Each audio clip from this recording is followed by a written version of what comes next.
Hello, Mags here again. I thought I'd just show you how I created a background similar to this one in my vintage journal. I'll just find it. I thought I had it prepared. Here we are. Now this is my large A4 journal. It's a vintage journal. And it all has a vintagey theme, quite a lot of sort of muted tones like this, monochromatic tones. The technique I'll show you is ancient. People have been doing it forever. I aren't the first one to do this, but I'll just show you my take on it and how I use the supplies I use with it. As you can see, there's lots of texture. I've used PaperArtsy Infusions, which I've created sprays with and put into mini misters. Also there's gesso, white gesso, and a couple of, I'll show you the other half of the page, a couple of other supplies which are more household supplies, sort of DIY. This is, I think it's called joint tape. I think they put it across joins when they're joining plasterboard sheets, so that they don't sort of drift apart, and then they skim over the top of them. But it's this nice sort of squared pattern. Also there's some masking tape. This is quite old, this masking tape, so it's still sticky though, so we'll be using some of those. I'm going to do just use a sheet of watercolour card. This is, let me just see if I can find out what GSM it is. I think it's 300 GSM, and it's just watercolour card. You can do it on all different surfaces, just choose what you want to do. I couldn't show you the process of doing the journal page because that A4 journal only just fits on my desk and my camera won't focus enough on it. You'd only get a small section, so I'm doing a smaller piece, and then hopefully you'll be able to see the whole thing. I think I'll turn it round that way. So this sheet is, let me just measure it for you,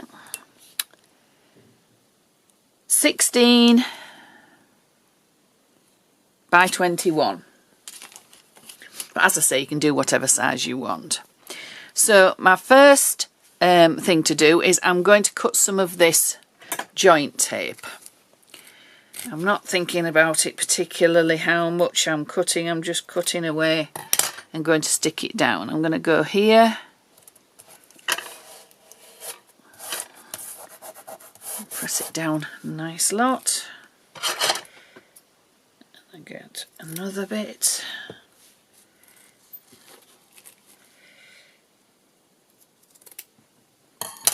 I'll go probably overlapped slightly up there.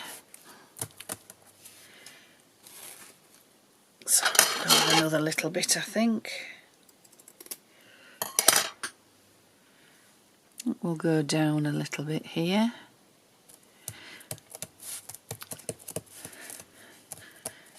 And then we'll get some of the masking tape. And I'll just put that randomly. Being a smaller piece, I don't want enormous pieces of masking tape. It's just to give a little bit extra texture. Just a bit more interest. Being old masking tape, it doesn't want to come off the roll very easily. I'll go a bit up there. And I've got torn edges and torn ends, which are quite interesting. And I think we'll go here. We'll go almost off the page there.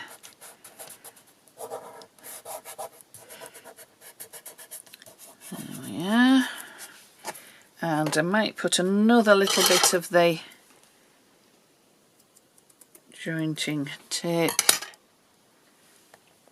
just over the top here. Maybe I'll go there. Yeah, I'll overlap it. So we've got quite a lot of blank space. Just put another little bit down. I'm trying not to overthink it, so I'll just put another little bit of masking tape just here, going up there a little bit. I'm going to sort of rub it so it goes into the squares of the tape, hopefully. Just use my spatula a little bit.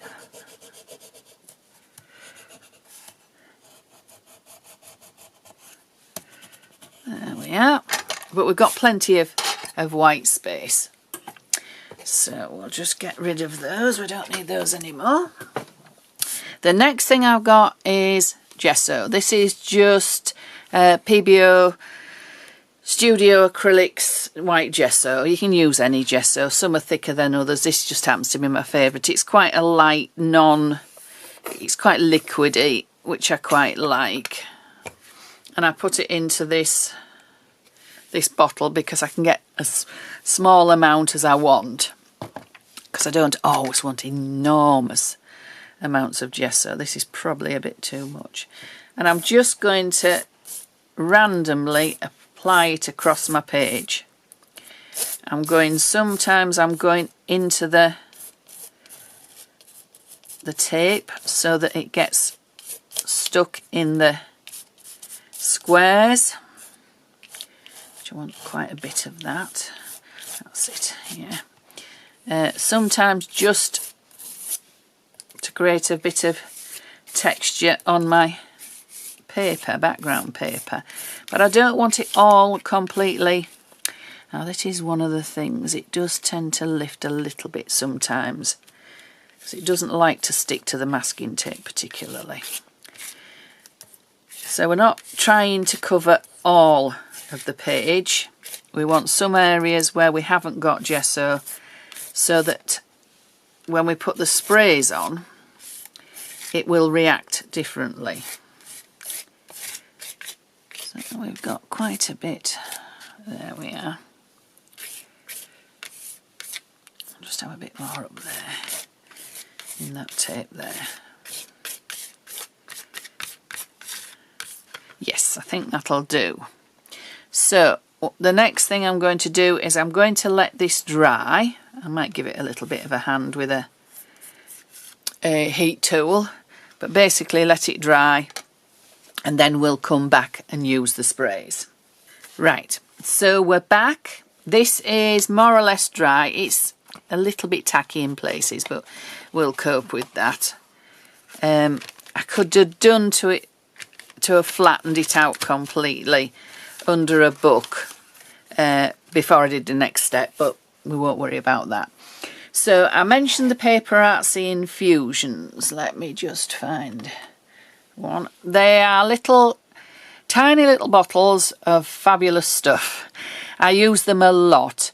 They come like this, and it's a powder, as you can see, in a bottle. I put a hole in the top, put one of these push pins in it, but what you would normally do is sprinkle them on a surface and then spritz them with water.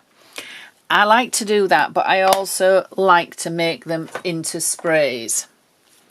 This is the Rustic-Art one. As you can see, it looks lovely when it's made into a spray. I do this with just about all of them. There's a couple of new ones, and I need to make sprays out of them.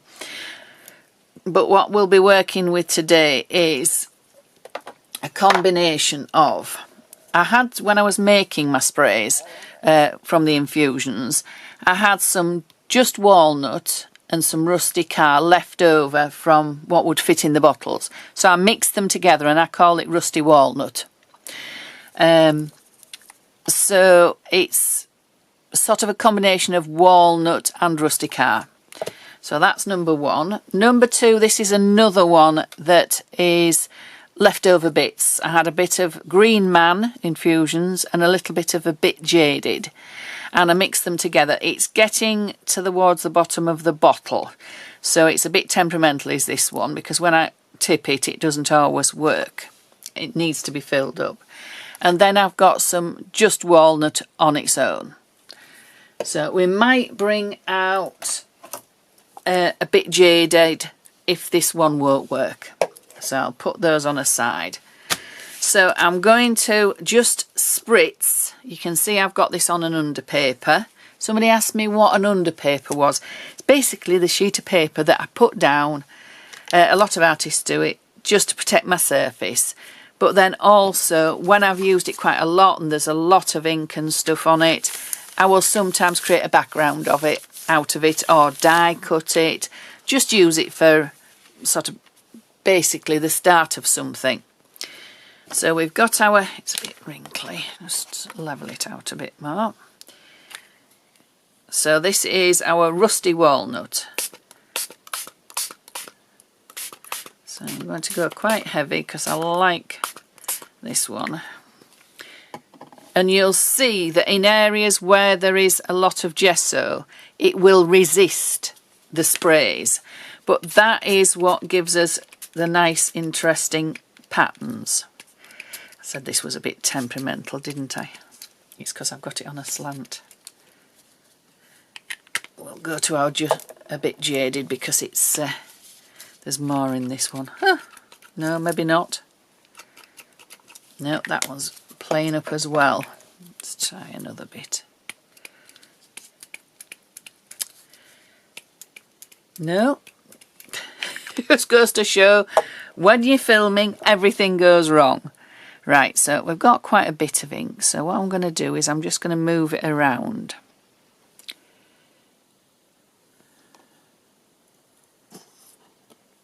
I'm going to tip it and tilt it so it moves. I quite like it when it goes to the edges and creates almost like a border around the edge. See if I can get my green man. Yes, we've got green man. We'll try. There we are. It's fairly dark, his green man, but I will show you a trick. If you got too much and you think, oh no, too dark, bit of kitchen roll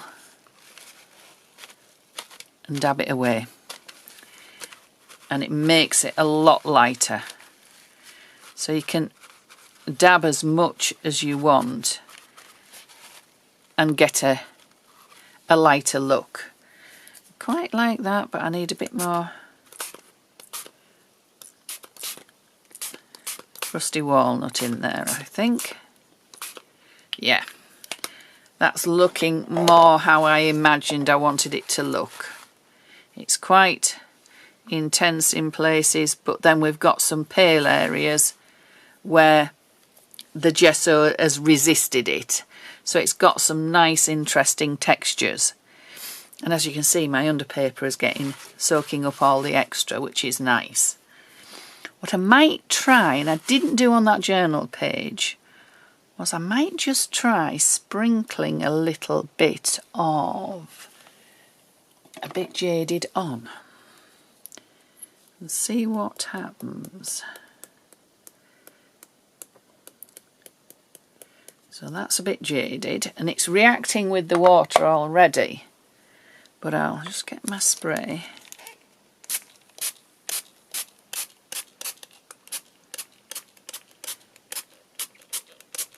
I'll give it a bit of a blitz. There we are. That's quite nice. We'll move it a bit. We'll tip it so it moves backwards and forwards through the little squares and everywhere. I'll just keep it going.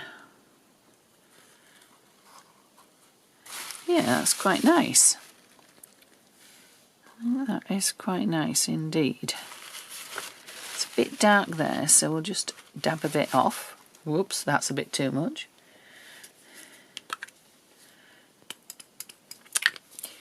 No, it's not having any of it, isn't that one?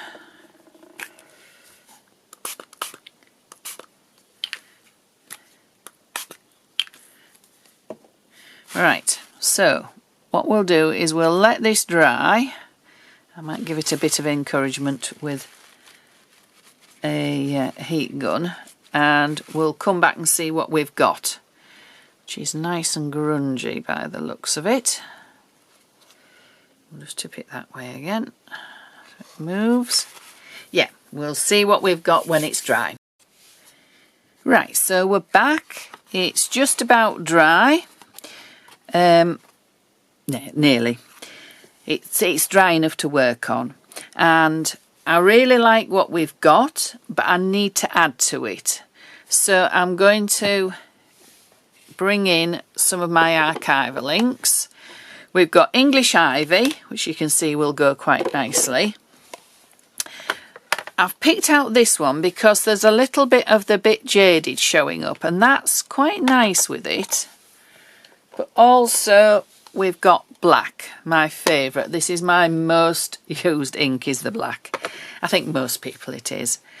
So I'll just grab some little sponges for the right colours. What have we got? Have we got a green? No, but that'll do for green. And we need a turquoisey one. Have we got a turquoisey one? No. I'll just get one out of my little... I'm not very prepared today. Let's grab another couple of sponges. Right, so I'm going to do a little bit of stamping on here. I'll put our inks to the side here. I fancy using this one, which is PaperArtsy MN124.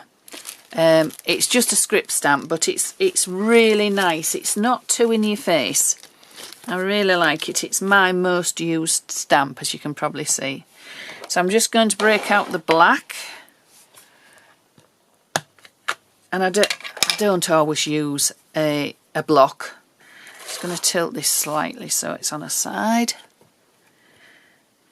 And I'm just going to add some stamping just coming in at the side here and at the bottom, just for a bit of interest, and just basically I tend to do corners. It just gives it a bit more interest. We'll have a little bit in the middle, I think. I don't normally do it. And where you've got the texture of the grid of the drywall tape, whatever you want to call it, you won't get the words because there's too much texture for it to go through, but it'll give you a little bit of darkness. I think I want to go with a black edge, so I'm just going to go around the edge with the black again, just to bring it in.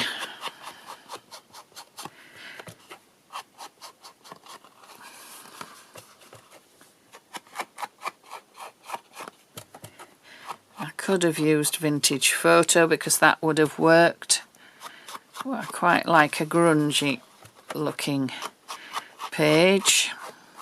And if I happen to cut this up for ATCs and it ends up being smaller, I can just ink the edges of the ATCs when I've created them.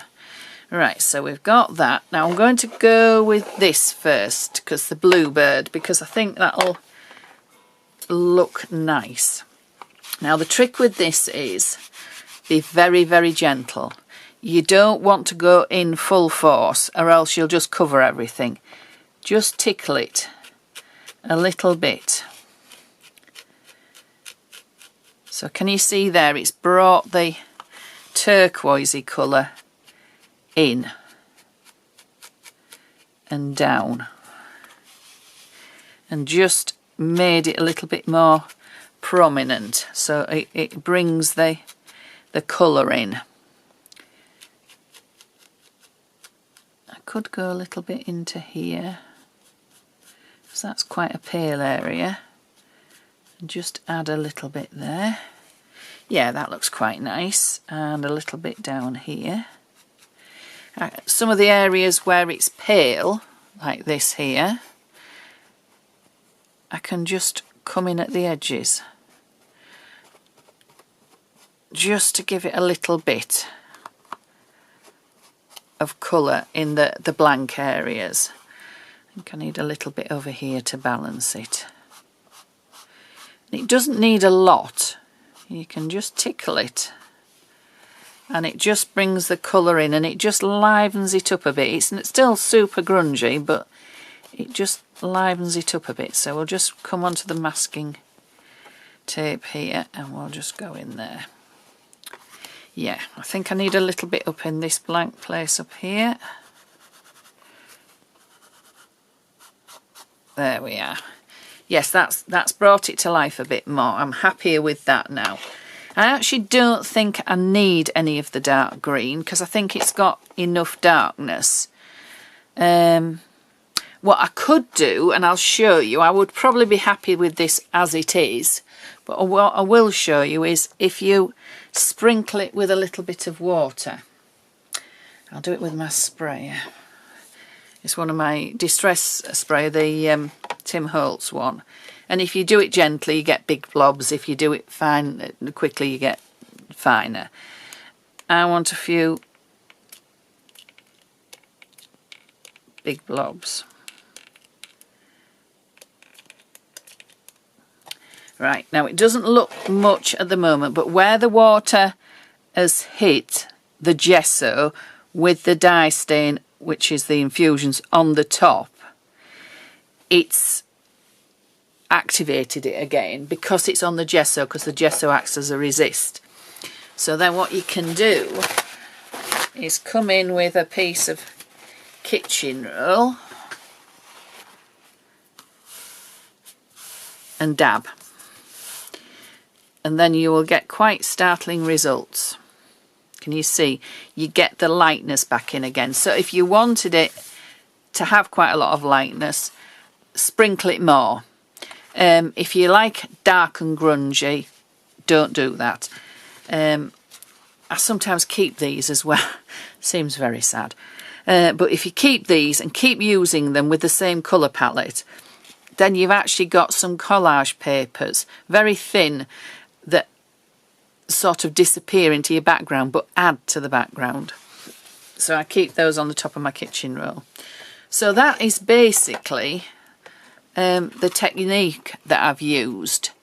Another thing you can do, just get this cotton bud dipped in water, squeeze it out. If you wanted a little bit of lightness in here, you could just, not going to do it because it's not on the gesso. No. Yeah, it's doing it a little bit. You can lighten areas. Here we are. And if you've got dark areas, you can just, if you're through to the gesso underneath, you can sometimes move it, but it'll pick it up off the tape. So that's another option of just lightening areas up. So it all adds to the sort of the textural look of things. This is a bit dark, so we'll go, yeah, this is on the gesso. You can see here it's moving the dye stain off the gesso. So there we are. I hope you like that, and I hope you have a play and have a go with it. I'll probably make either a journal page or some ATCs with this. We'll see. But that's basically the technique, so I hope you give it a go. Bye for now.